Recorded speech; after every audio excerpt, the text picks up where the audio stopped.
अभी रोशनी कर रहे हैं. நாடாளுமன்றத்தின் புதிய கட்டடம் திறக்கப்படுவதால்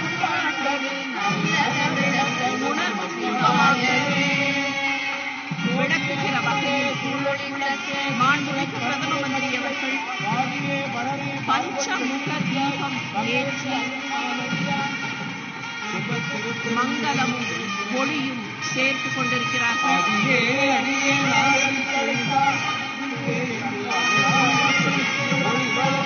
மாண்புமிகு நாடாளுமன்ற சபாநாயகர் அவர்கள்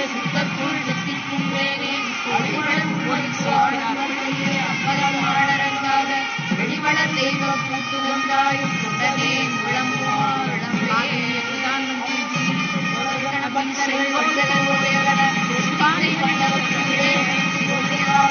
மலர்பணி சடை அரசாழ்வர் ஆணை நமதே மரியாதை செலுத்துகிறார்கள்.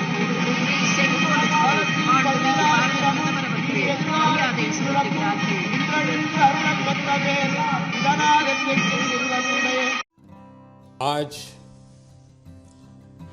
मेरे निवास स्थान पर आपके चरण पड़े हैं. ये मेरे लिए बहुत सौभाग्य की बात है.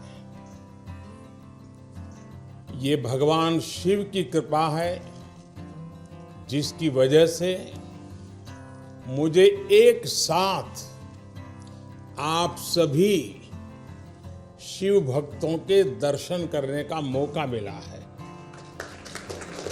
मुझे इस बात की भी बहुत खुशी है कि कल नए संसद भवन के लोकार्पण के समय आप सभी वहां साक्षात आकर के आशीर्वाद देने वाले हैं. पूज्य संतगण, हम सभी जानते हैं कि हमारे स्वतंत्रता संग्राम में तमिलनाडु की कितनी महत्वपूर्ण भूमिका रही है.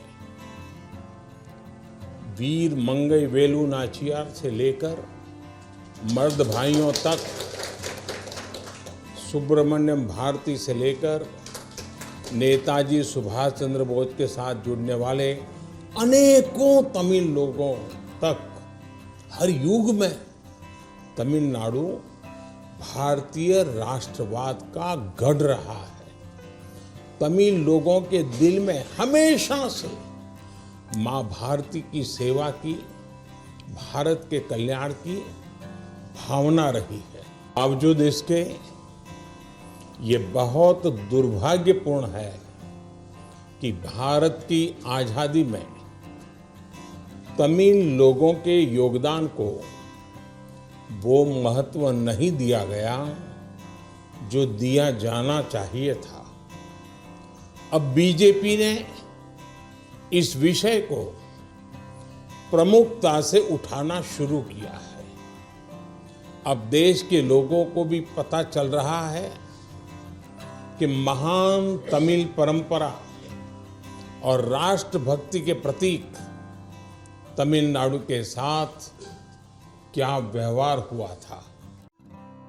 जब आजादी का समय आया तब सत्ता के हस्तांतरण के प्रतीक को लेकर प्रश्न उठा था.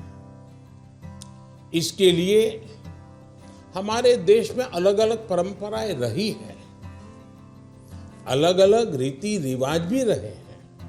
लेकिन उस समय राजा जी और आदीनम के मार्गदर्शन में हमें अपनी प्राचीन तमिल संस्कृति से एक पुण्य मार्ग मिला था. ये मार्ग था सेंगोल के माध्यम से सत्ता हस्तांतरण का. तमिल परंपरा में शासन चलाने वाले को सेंगोल दिया जाता था. सेंगोल इस बात का प्रतीक था कि उसे धारण करने वाले व्यक्ति पर देश के कल्याण की जिम्मेदारी है और वो कभी कर्तव्य के मार्ग से विचलित नहीं होगा. सत्ता हस्तांतरण के प्रतीक के तौर पर तब 1947 में 1947 में पवित्र तिरुवावड़ुतुरई आदीनम द्वारा एक विशेष सेंगोल तैयार किया गया। आज उस दौर की तस्वीरें हमें याद दिला रही हैं कि तमिल संस्कृति और आधुनिक लोकतंत्र के रूप में भारत की नियति के बीच कितना भावुक और आत्मीय संबंध रहा है।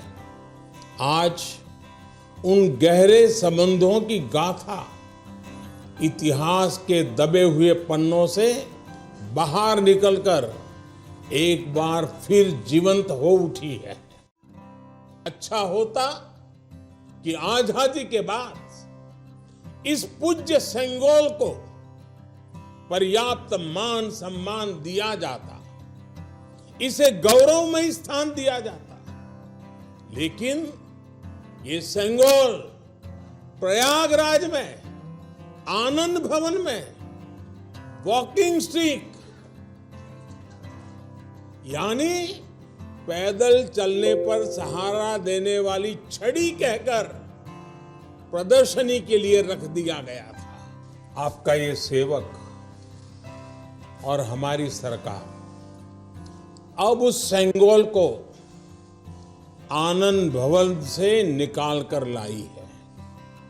आज आजादी के उस प्रथम पल को नए संसद भवन में सेंगोल की स्थापना के समय हमें फिर से पुनर्जीवित करने का मौका मिला है।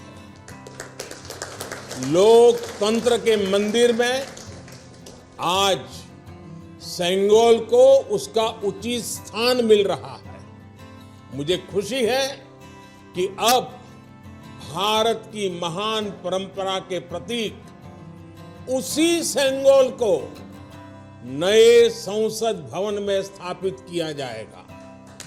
ये सेंगोल इस बात की याद दिलाता रहेगा कि हमें कर्तव्य पथ पर चलना है, जनता जनार्दन के प्रति जवाबदेह बने रहना है।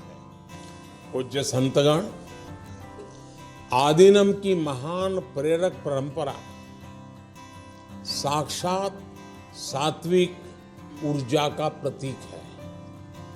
आप सभी संत शैव परंपरा के अनुयायी हैं। आपके दर्शन में जो एक भारत श्रेष्ठ भारत की भावना है, वो स्वयं भारत की एकता और अखंडता का प्रतिबिंब है। उस समय की घटनाओं को समझने का सही दृष्टिकोण भी मिलता है और इसके साथ ही हमें ये भी पता चलता है कि सत्ता के हस्तांतरण के इस सबसे बड़े प्रतीक के साथ क्या किया गया। मेरे देशवासियों, आज मैं राजा जी और विभिन्न आदीनम की दूरदर्शिता को भी विशेष तौर पर नमन करूंगा। आदीनम के एक सेंगोल ने भारत को सैकड़ों वर्षों की गुलामी के हर प्रतीक से मुक्ति दिलाने की शुरुआत कर दी थी।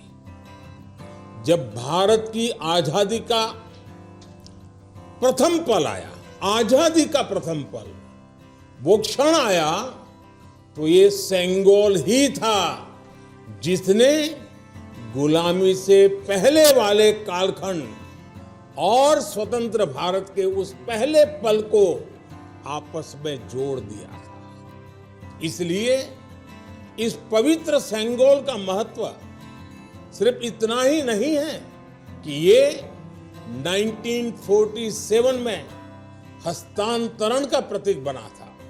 इस सेंगोल का महत्व इसलिए भी है क्योंकि इसने गुलामी के पहले वाले गौरवशाली भारत से, उसकी परंपराओं से स्वतंत्र भारत के भविष्य को कनेक्ट कर दिया था।